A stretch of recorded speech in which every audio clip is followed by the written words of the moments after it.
ಸರ್ಕಾರ ಬೇರೆದಕ್ಕೆಲ್ಲ ವೈಜ್ಞಾನಿಕ ಪರಿಹಾರ ನೀಡುತ್ತದೆ. ಆದರೆ ಪ್ರಾಣಿಯಿಂದ ಮೃತಪಟ್ಟ ರೈತರಿಗೆ ಭಿಕ್ಷೆ ರೂಪದ ಪರಿಹಾರ ನೀಡುತ್ತಿದೆ. ಆದ್ದರಿಂದ ಮೃತಪಟ್ಟ ರೈತರಿಗೂ ಕೂಡ ವೈಜ್ಞಾನಿಕ ಪರಿಹಾರ ನೀಡಬೇಕೆಂದು ರೈತ ಸಂಘದ ರಾಜ್ಯಾಧ್ಯಕ್ಷ ಬಡಗಲಪುರ ನಾಗೇಂದ್ರ ತಿಳಿಸಿದರು.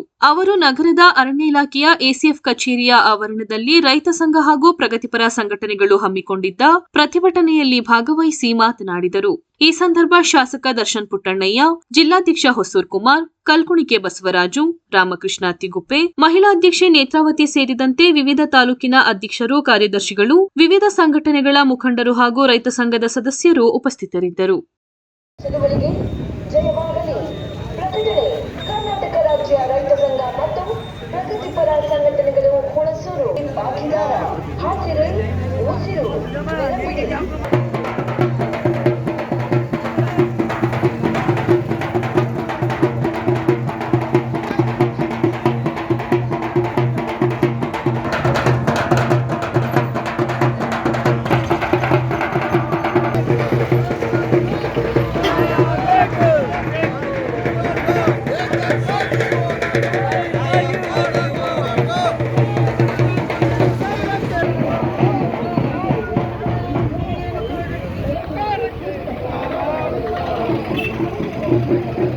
ಈಗ ನಮ್ಮ ಭಾಗದಲ್ಲಿ ಫಾರೆಸ್ಟ್ ಸಮಸ್ಯೆಗಳೇ ಬೇರೆ, ನಿಮ್ಮ ಭಾಗದಲ್ಲಿ ಫಾರೆಸ್ಟ್ ಸಮಸ್ಯೆಗಳೇ ಬೇರೆ. ಇಲ್ಲಿ ಮೇಜರ್ ಆಗಿ ಆನೆಗಳನ್ನ ಅವಳಿ ತಪ್ಪಿಸ್ಬೇಕಾದ್ರೆ ನೀವು ಏನು ಫೆನ್ಸಿಂಗ್ ಮಾಡ್ತಾ ಇದ್ರಿ, ಆದರೆ ಈಗ ಟೆಕ್ನಾಲಜಿ ಮುಂದೆ ಹೋಗೈತೆ.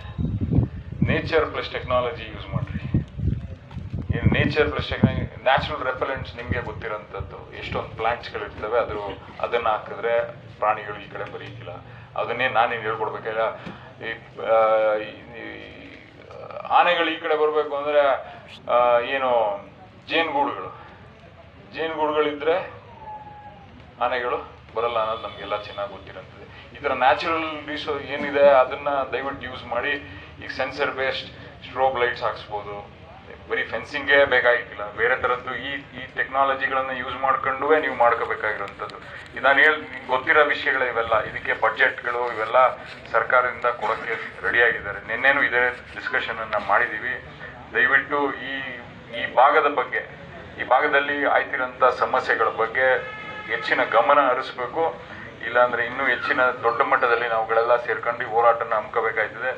ನಮ್ಮ ಬೆಳೆಗಳ ಹಾನಿ ಆಯ್ತಾರಂಥ ಪರಿಹಾರ ನೀವು ಇನ್ನು ನಿಮ್ಗಳಿಂದನೂ ನಮಗೆ ಸಪೋರ್ಟ್ ಬೇಕು. ಸರ್ಕಾರಕ್ಕೆ ಕಳಿಸಿ ಎಷ್ಟು ಬೆಳೆಗಳಾಯ್ತವೆ, ಎಷ್ಟು ಬೆಳೆ ಹಾನಿ ಆಯ್ತೈತೆ, ಎಷ್ಟು ಎಕರೆ ಆಯ್ತೈತೆ, ಎಷ್ಟು ಜನರಿಗೆ ರೈತರಿಗೆ ಸಮಸ್ಯೆ ಆಗೈತೆ, ಇದನ್ನು ಕ್ಲಿಯರಾಗಿ ರಿಪೋರ್ಟ್ ಕಳಿಸ್ಬೇಕು. ಮತ್ತು ನೀವು ಅತಿ ಹೆಚ್ಚು ಗಮನ ಹರಿಸ್ಬೇಕು ಅಂತ ಹೇಳ್ತಾ ನನ್ನ ಮಾತು ಮುಗಿಸಿ. ನಮಸ್ಕಾರ. ಧನ್ಯವಾದಗಳು ಸರ್.